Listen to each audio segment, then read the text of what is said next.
Welcome back to our Abuja studio. I have with me this morning Mr. Emeka Orjih, who is a development strategist. You're very welcome to the program, sir. Yeah, thank you, Ajuru. So you've heard the submissions of former Governor Aleo Wakala. Can you just give us your sense of, let's start from the issue of state police. Mm-hmm. What are your thoughts on his submission about state police and about whether or not we require that at this time? Okay. I would try as much as possible to be diplomatic, but the last 20, 30 minutes I listened to him, I heard a lot of excuses. I heard a lot of things that didn't make sense to me. I heard a lot of things that were not logical. Now, let me deal with the main issues. Yes, state police. The two biggest arguments against state police are, one, abuse, and two, finance. Well, abuse happens even when police is centralized. I mean, we have seen examples of police being abused from Abuja. Finance. That's why we keep talking restructuring. The central is carrying too many duties. They should decentralize, put some of these things down to the states. State police should be financed by the state, should be run by the state, and each state would have its own learning process. Every toddler learns how to walk. You cannot expect them to come and start flying from day one. Each state will have its own learning curve, but at the end of the day, that is much better for us for a lot of reasons. Number one, localization. You know your people. One of the most improved states in security in Nigeria is Anambra, right? Anambra State. Why is it one of the most improved? It's one of the most improved because their local police, they call them vigilante, their local police setup is very effective. You go to a place like Nnewi, their vigilante is managed by Nnewi indigents. So you come in as a visitor to Nnewi, they know you're there. They know where you're staying. You try and pull anything, somebody's just going to come and pick you out from any house you're staying in or from any hotel you're staying in. They know there's local intelligence. There are some things that cannot happen in Nnewi just because of that kind of a setup. And that's what we need all around. That's what we need in Maiduguri. That's what we need in Yobe. That's what we need in all these places where we have trouble spots. Because when the locals are guarding their places, then, they say a thief does not rob in his neighborhood. I mean, that's what they say, and it's largely true, right? So when locals, even if the locals are not savory people, when locals are guarding their own environment, the most likely thing, it is more likely that there will be more peace than less peace. Mr. Orjih, don't you think that the notion that, for example, you used Anambra State as an example. We've also heard Anambra State Governor Willie Obiano commend the work of security agencies within Anambra State in terms of improving security. Yeah. Is it fair to give all the credit to, for example, a state-sponsored vigilante group as opposed to the work perhaps of maybe an effective commissioner and his own leadership team within the state?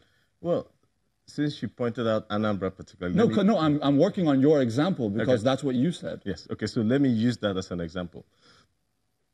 Two things I want to say to that. Number one, they are not mutually exclusive. So when I listen to people who argue state police versus federal police, I always say, in my mind, I don't like to talk about it, but they are not mutually exclusive.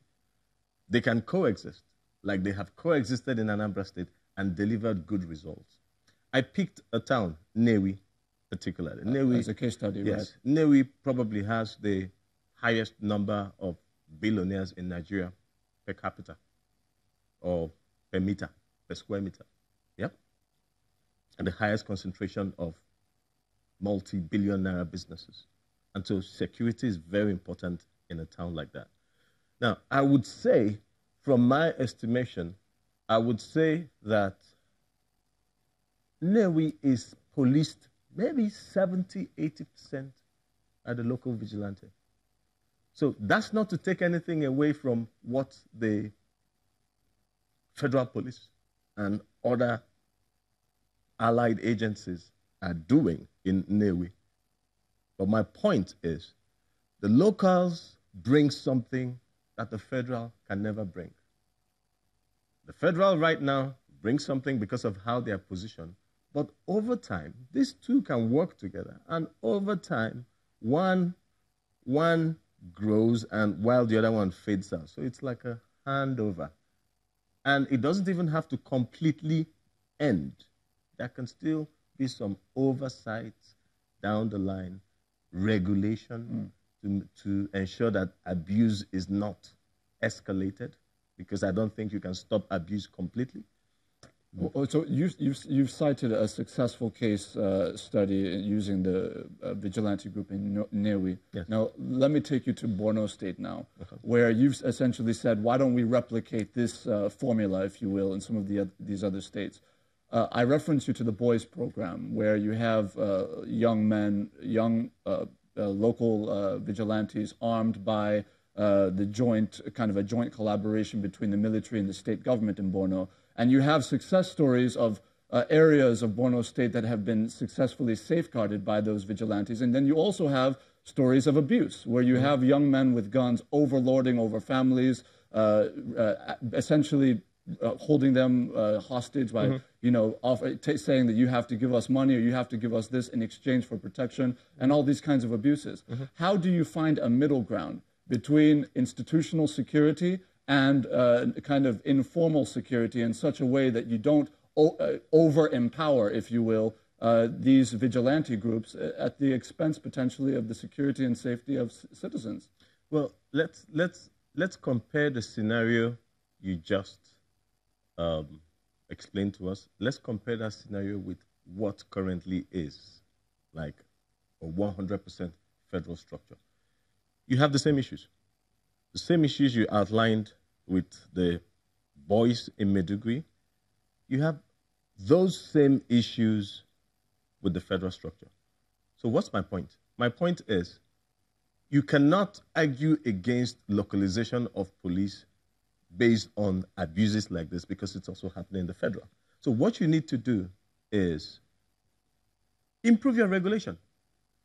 Find a way to improve your regulations. It's like customs. You miss the goods at the borders, then you come and put checkpoints on the road. You're trying to seize goods. No, improve your work at the borders so that the goods don't even come in at all.